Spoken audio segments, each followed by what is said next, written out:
Bom dia, pessoal. Tudo bem com vocês? Como passaram a semana? Espero que vocês estejam bem, seus familiares. Nós vamos começar mais uma aula da nossa escola dominical, da classe Unijovem. Hoje é a lição de número 3. Nem só de pão, alegria na adversidade. Nós já iniciamos a revista, estamos na terceira lição, a revista que fala sobre a boa vida.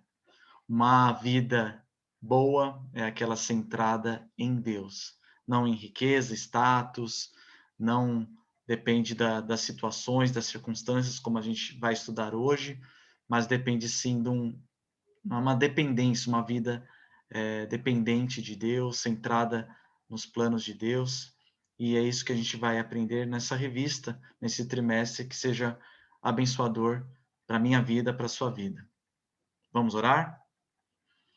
Senhor, nosso Deus, nós te agradecemos, Senhor, pela semana que passou, pelo teu cuidado, pelo teu carinho, pelas bênçãos derramadas sobre nós. Muito obrigado, Pai, pela tua igreja, ó Pai, que tem se esforçado em continuar o trabalho em meio a tantas dificuldades. Firma cada irmão, ó Pai, nos teus caminhos, na tua palavra.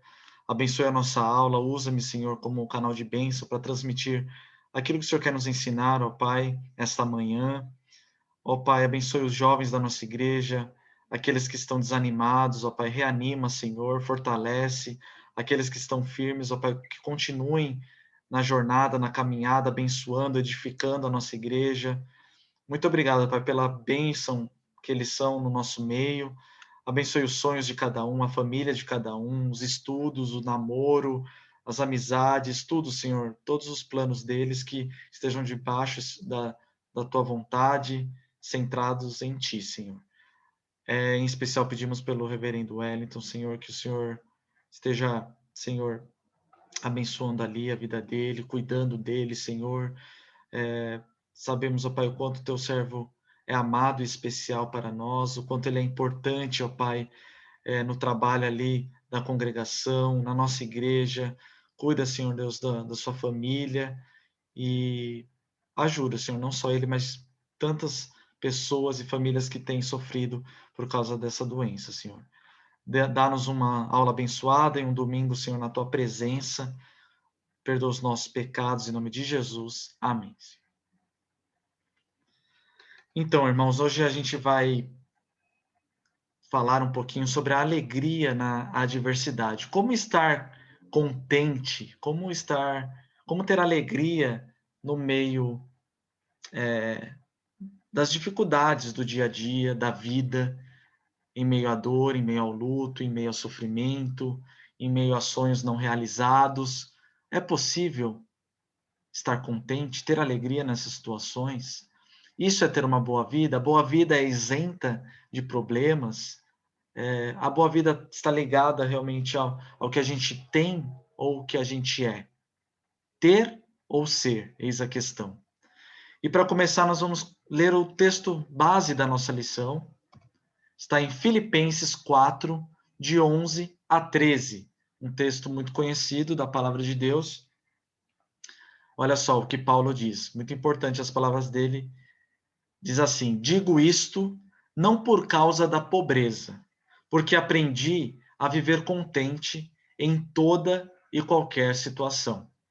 Tanto sei estar humilhado, como também ser honrado. De tudo e em todas as circunstâncias já tenho experiência, tanto de fartura como de fome, assim de abundância como de escassez. Tudo posso naquele que me fortalece. Amados, aqui Paulo, palavras fortes, importantes, especiais, porque Paulo já tinha passado por muita coisa. Antes de Paulo ser cristão, de fazer a obra de Cristo, Paulo tinha um status, Paulo tinha uma vida confortável. Ele perseguia os cristãos, mas ele tinha uma vida considerada boa perante o mundo, tinha uma posição. E após a conversão de Paulo, ele fazendo a obra missionária, ele começa a ser perseguido, ele passa fome, ele começa ele apanha, ele é preso, ele passa fome, tanto que ele fala, olha, eu aprendi a estar contente em toda e qualquer situação. Então, Paulo, ele sabia estar contente, ele sabia ser grato, tanto na escassez quanto na fartura, na doença, na saúde, em todos os momentos. Então, ele fala que ele já tem essa experiência, tanto de fartura como de fome, tanto de abundância como escassez. E aí ele termina falando: tudo posso naquele que me fortalece.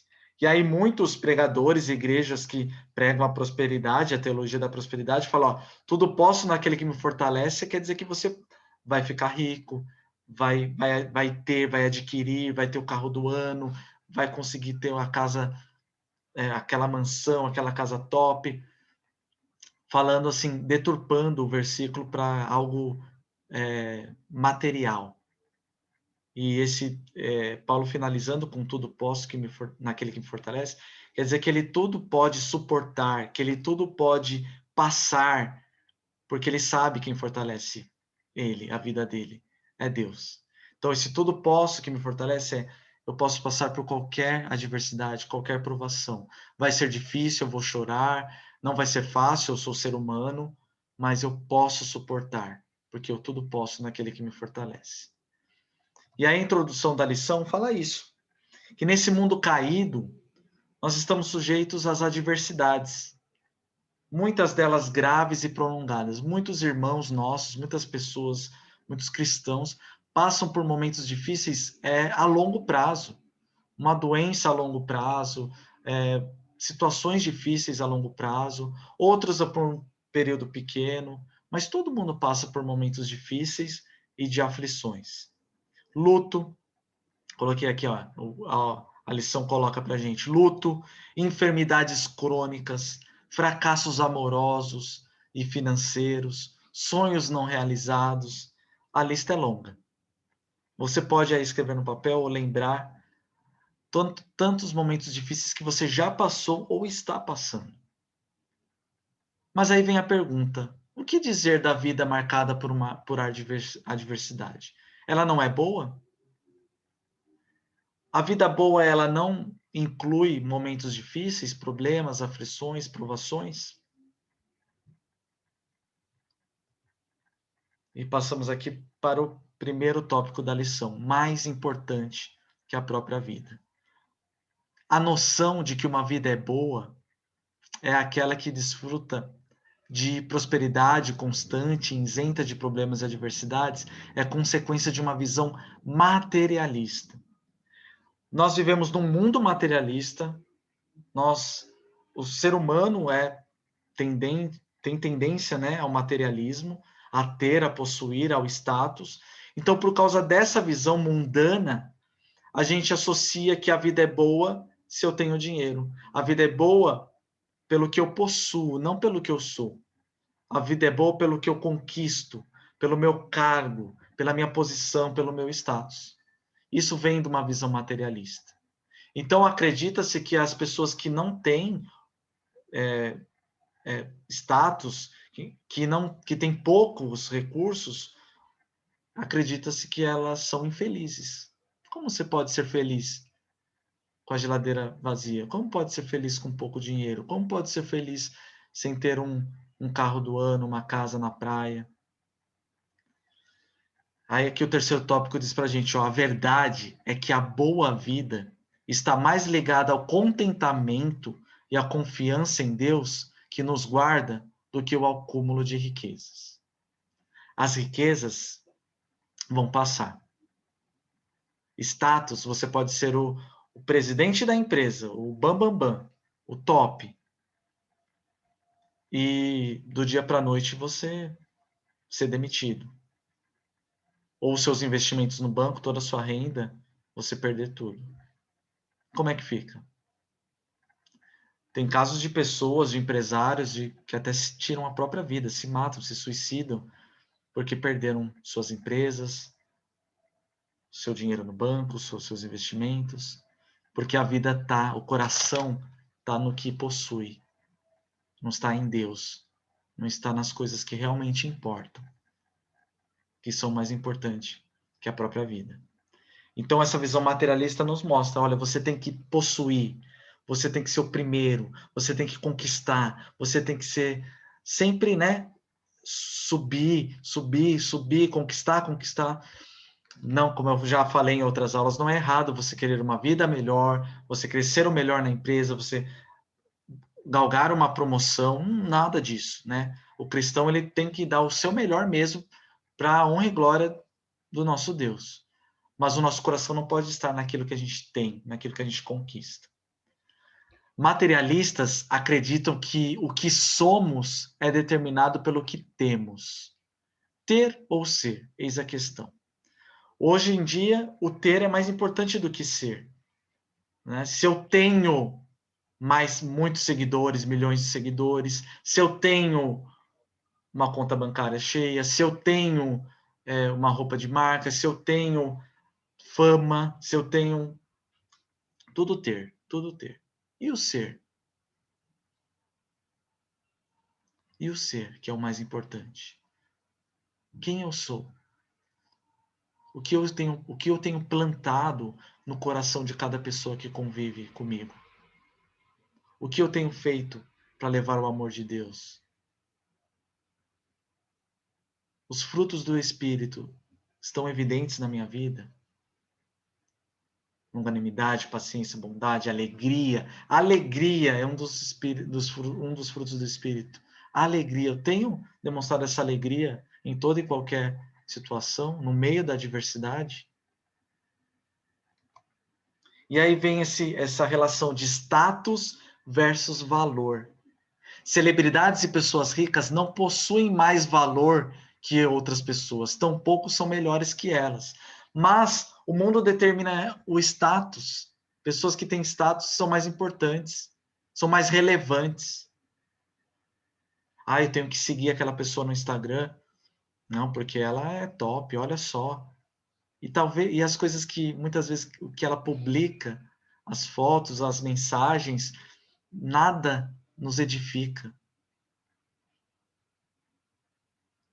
E aí você vai ser muitas vezes edificado por aquele senhorzinho, senhorinha da igreja, simples, ou que convive com você, da sua família, que demonstra humildade, que demonstra estar feliz com pouco, que demonstra amor pelo próximo, doação. Quem vai te ensinar mais? Quem vai te edificar mais? O artistinha pop, que tem milhões de seguidores? Ou o irmão e a irmã simples, humilde, que tem poucos recursos, mas que te ensina com uma vida de oração, mulher, homens de oração, com testemunho, com exemplo? Quem são as nossas referências? Vocês jovens, os adolescentes também, né? Quem são nossas referências? Em quem a gente está se espelhando? Quem a gente está seguindo? Quem a gente está ouvindo e se importando? Qual o discurso que está entrando aqui e aqui no coração? Quais são os discursos? Status e valor. E aqui a revista, ela é muito... ela toca muito nesse assunto, olha só. Os materialistas geralmente confundem status com valor. Riqueza e poder conferem privilégios que outros não possuem e podem até tornar alguém célebre, que certamente possui status em nossa sociedade. No entanto, celebridades não possuem mais valor que outras pessoas, tampouco são melhores que elas. Por mais que isso seja verdade, não é assim que as pessoas costumam pensar. Estamos acostumados a ver na TV, em nossa vida diária, nas redes sociais, que celebridades não lavam pratos, não pegam coisas que caem no chão, porque há quem façam isso por elas. Riqueza e poder não tornam algumas pessoas melhores que outras, e não são garantia de uma boa vida. Mas os materialistas acreditam que ter dinheiro, poder e fama torna uma pessoa superior à outra. É isso que o mundo quer pregar. Que quem tem dinheiro é superior a quem não tem. Que quem tem status e poder e fama é superior a quem não tem. E aqui eu coloquei, ó, por causa dessa associação de status e poder com a vida boa, que estranhamos quando vemos uma pessoa pobre com um sorriso largo. ela aprendeu o que é contentamento, assim como Paulo aprendeu. Essa pessoa pobre financeiramente é rica em atitude, é rica porque aprendeu o verdadeiro valor da vida, o que mais importa na vida, que não é visível aos olhos. O mais importante não é visível aos olhos. Então ela vive com um sorriso largo. Vive dificuldade, sim. Vive com escassez, sim. Mas sabe ser grato àquilo que Deus tem concedido. A palavra de Deus diz, né? Ter o que comer e o que vestir, já estejamos contentes. Mas a gente, o ser humano, sempre quer mais, mais, mais. E o dinheiro nunca satisfaz. E o status, a fama nunca satisfaz. Você sempre vai querer mais poder, mais fama, mais dinheiro, mais status. Porque é um vazio sem fim. É um vazio que só é preenchido pela presença de Deus, pelo amor de Deus, pela palavra de Deus, que nos faz enxergar as adversidades por um outro ângulo. E nos faz ver que a boa vida é muito mais do que ter. A boa vida é ser. Valores como verdade, justiça, dignidade são mais importantes que status. Estão acima até mesmo da própria vida. Por que isso? A gente se preocupa, o ser humano se preocupa com as coisas da vida, coisas materiais. O que comer, o que vestir, o carro do ano, vou trocar o carro, a casa, viagens, dinheiro, investimentos, tudo coisa dessa vida, tudo coisa para nos satisfazer. O nosso físico, o nosso ego. E as coisas do alto? E a vida espiritual? Será que é com o mesmo fervor, com o mesmo empenho, com a mesma garra, com a mesma disposição que a gente também corre atrás para ser um cristão maduro? Para ser um crente melhor? Para evangelizar, para pregar a palavra? Para fazer as coisas de Deus na igreja, para edificar nossos irmãos? É com o mesmo empenho? É com a mesma alegria? É com a mesma garra? É com a mesma disposição? Parece que são dois pesos, duas medidas, né? Aí não, a preguiça vem, as desculpas vêm. Parece que quando é para com Deus e com as coisas da igreja, tudo é mais difícil, mais complicado.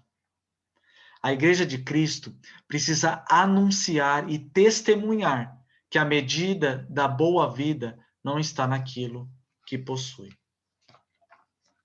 Esse é o nosso papel, irmãos, como cristãos, como filhos de Deus, como igreja, como mocidade, como quarta igreja de São Bernardo, de pregar e testemunhar que a boa vida está em Cristo, está nas coisas, nos valores que a Bíblia e que Deus nos ensina, que Jesus pregou, que Jesus viveu, e não no status e naquilo que a gente pode possuir.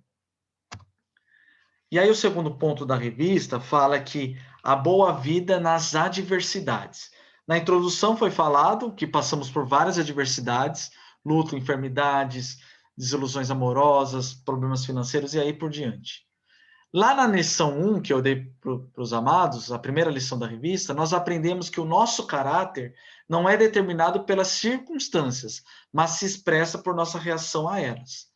Então, o nosso caráter ele vai ser evidenciado, desenvolvido, não pela circunstância, mas como a gente resolve, como a gente se comporta e reage às coisas que acontecem na nossa vida.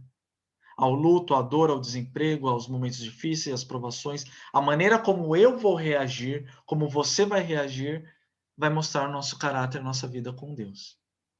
As adversidades, em vez de nos destruir e arruinar, podem e devem nos fortalecer se forem enfrentadas com princípios. Então, Deus, quando prova a gente, quando manda essas dificuldades, quando estamos com momentos difíceis, não é para nos destruir, não é para nos desanimar, não é para nos afastar dele. Pelo contrário, é para nos fortalecer, para desenvolver o nosso caráter.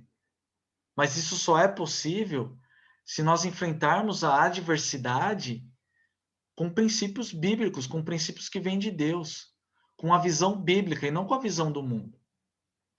Enxergando o mal e o sofrimento pela visão de Deus, viveremos uma vida boa e uma vida de contentamento. O nosso contentamento não vai estar naquilo que a gente tem, se a gente está vivendo uma fase boa ou ruim. Mas em todo e qualquer momento, nós vamos estar contentes. Esse contentamento. Esse contentamento, amados, não é, tá sempre sorrindo, aqui, ó, tô com um monte de dívida, tô doente, perdi quem eu amo, tô de luto e tá sempre sorrindo. Não. Contentamento é algo no coração, tipo assim, olha, eu sou grato. Sabe qual é a diferença do contentamento, né? O que acontece? Ao invés de reclamar, você agradecer. Você focar naquilo que você já tem, não naquilo que você não tem. Por exemplo, se você perde alguém que você ama, e muitos estão perdendo, mais de 500 mil mortes. Não são números, são vidas, são nomes. São famílias enlutadas, são mães, são pais, são irmãos, são maridos, esposas, filhos. Olha a dor. Mas num momento de luto, ao invés de reclamar e blasfemar com Deus, você agradecer pelo momento que você passou com essa pessoa, pelos momentos que você passou com essa pessoa. Pela mãe que ele te deu, pelo pai, pelo filho, pelo irmão, pela avó, o avô. Muito obrigado, Senhor, pela mãe que você me deu, que o Senhor me deu, pelos momentos que eu passei com ela, por tudo que a gente viveu. Muito obrigado pela bênção que ela foi na minha vida. Tá difícil. Eu não sei como vai ser viver sem ela, sem ele, sem essa pessoa. Tá doendo, eu vou chorar, eu vou viver meu luto. Sim, tem que ser vivido. Mas eu também vou estar grato porque pelos momentos. Reclamar do filho, né? Tá, não sei o quê. Senhor, obrigado pelo filho que me deste, pela filha, me ajuda.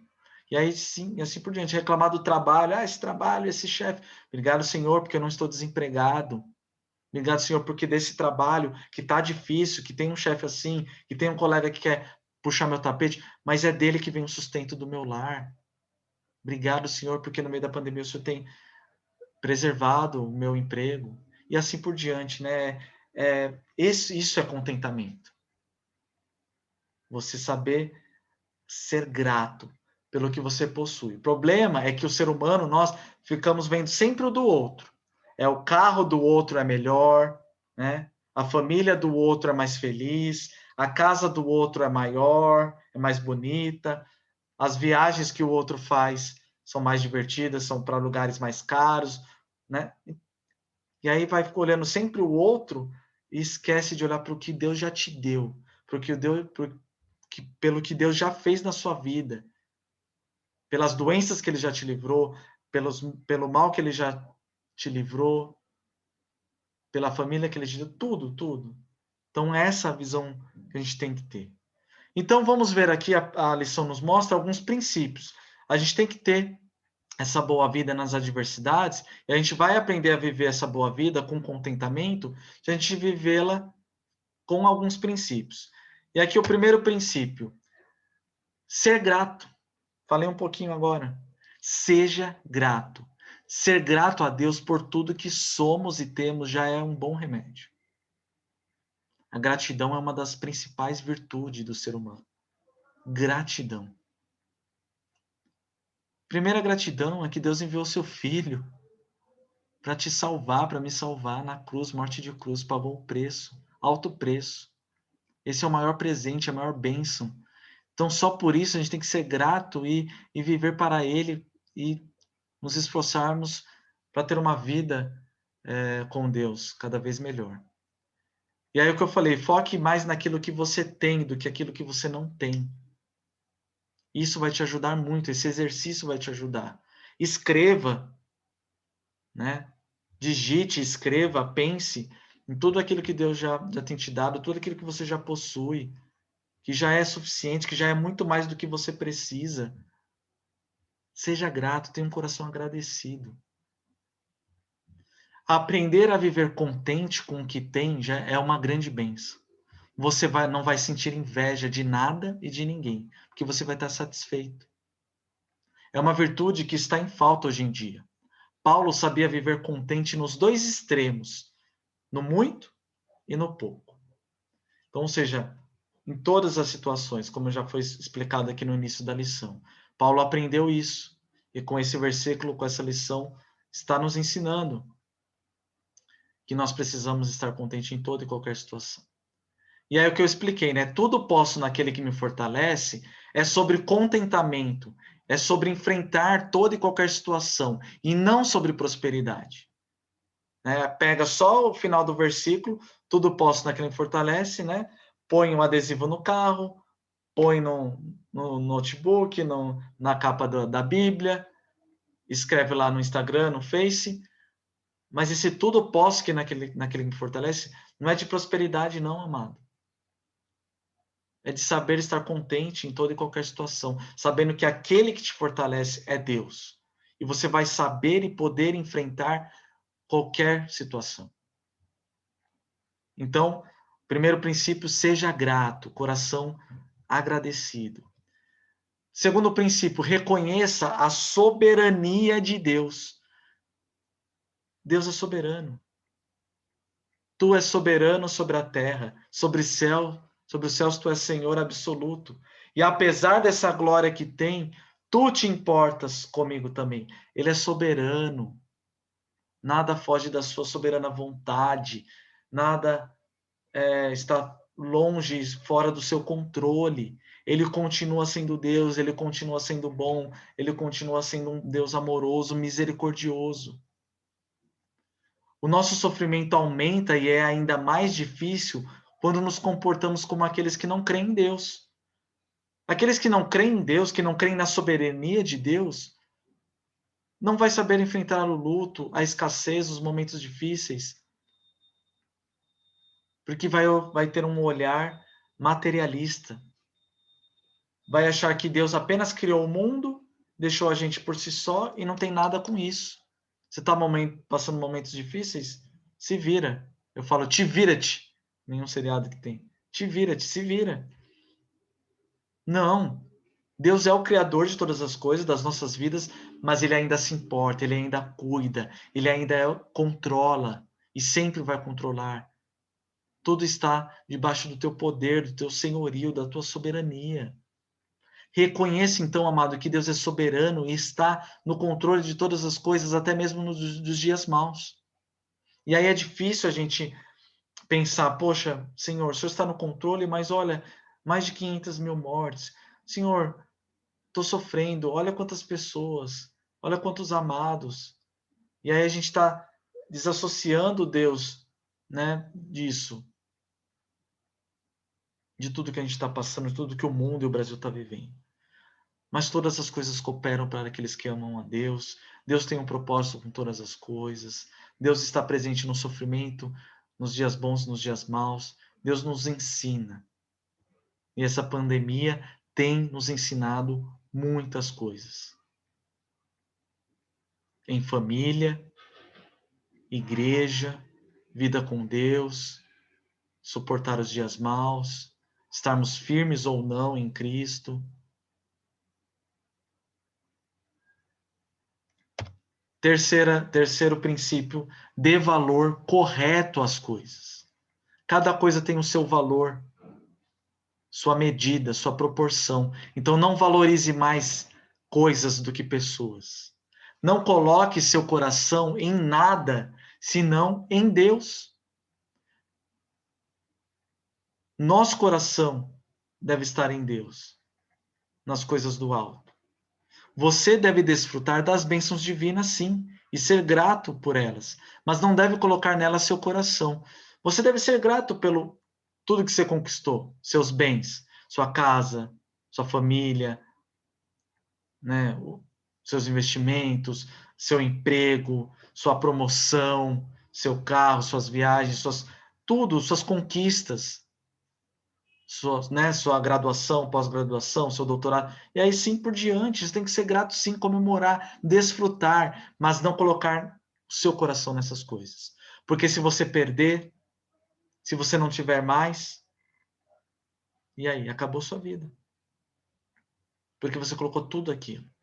É que nem aquela pessoa aquele jovem, aquele casal, aquela pessoa que coloca todo o seu coração, todos os seus esforços na área profissional, na empresa. Ah, não vou ter filhos, não vou casar agora, ou não vou ter filhos, não vou fazer tal coisa, tal projeto, e aí só se dedica à empresa.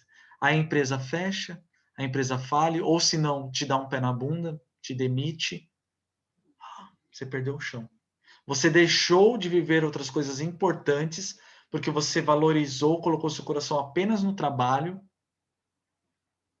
e aí quando falta, quando tiram de você, você perde o seu chão, você quer até parar de viver, entra numa depressão profunda. Olha o que diz o Salmo 62:10. Não confieis naquilo que extorquis, nem vos vanglorieis na rapina. Se as vossas riquezas prosperam, não ponhais nela o coração.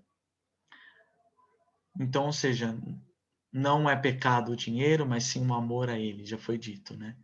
Não colocar o coração nas riquezas. Agindo assim, você impedirá que se sinta arruinado se vier a perder em um momento de adversidade. Então, se você vier a perder o seu emprego, seus investimentos, coisas, você não vai se sentir arruinado. Você vai falar, vontade de Deus, soberania de Deus.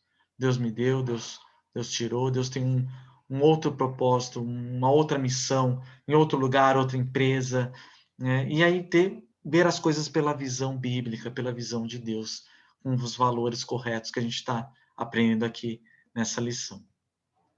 E o último valor aqui, princípio, né, que a revista nos traz, é valorize pessoas dignas, mesmo que não tenham riquezas. O que é isso? Nós, o mundo, estamos acostumados a valorizar pessoas ricas, pessoas famosas, pessoas que têm status. Essas pessoas são valorizadas, essas pessoas são ouvidas.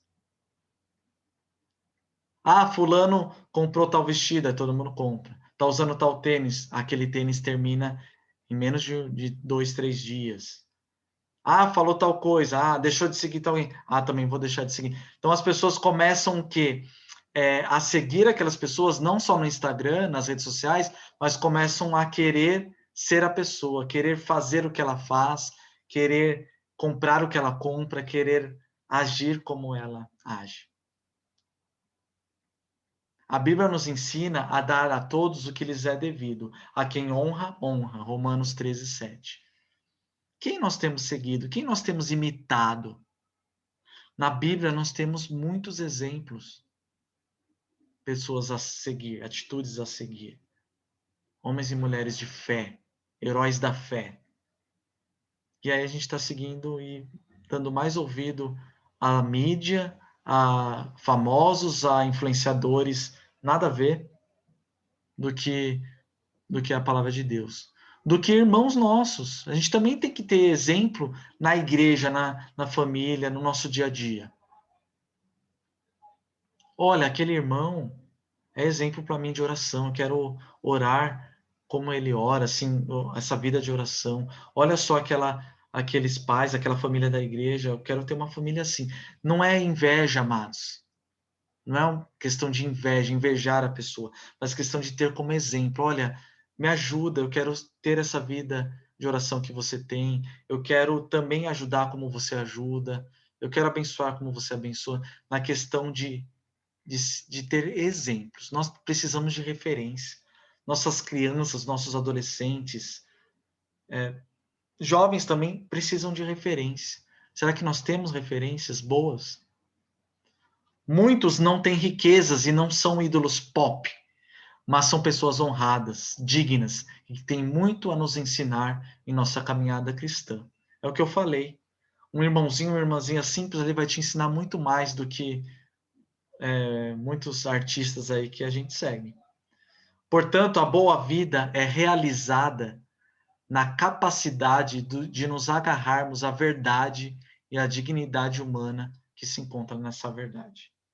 A verdade é a palavra de Deus, não existe outra verdade. E a palavra de Deus não é meia verdade e não é mentira. Ela é a verdade completa, total. Ela é a nossa regra de fé e prática. Não duvidem, amados, da palavra de Deus. Jovem, não duvidem, não coloquem à prova.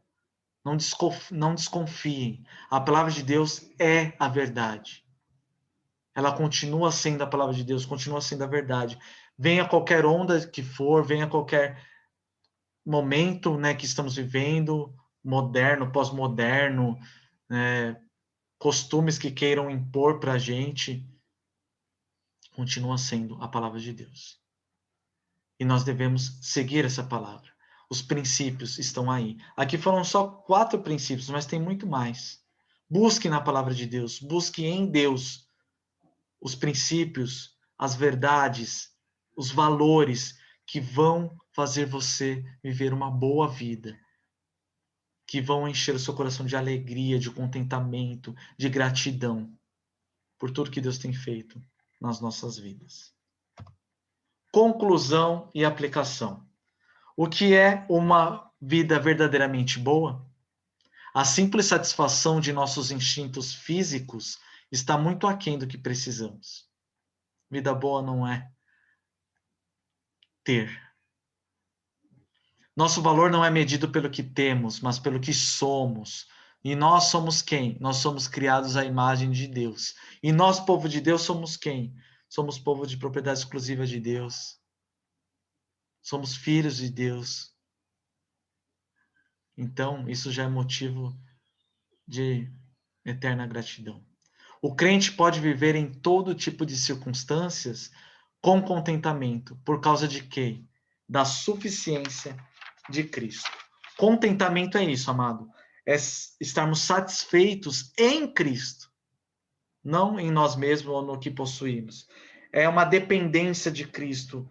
É saber que dele vem a nossa força, a nossa vitória, vem a nossa glória. Que possamos a cada dia enxergar e desfrutar do cuidado divino, com os corações gratos e cheios de contentamento, e enxergando sempre as adversidades pelo ângulo correto. Amém? E eu queria terminar com um texto, uma reflexão chamado A Lição. Eu achei muito interessante, muito propício para a aula de hoje. Eu quero terminar com essa história. Olha só, a lição.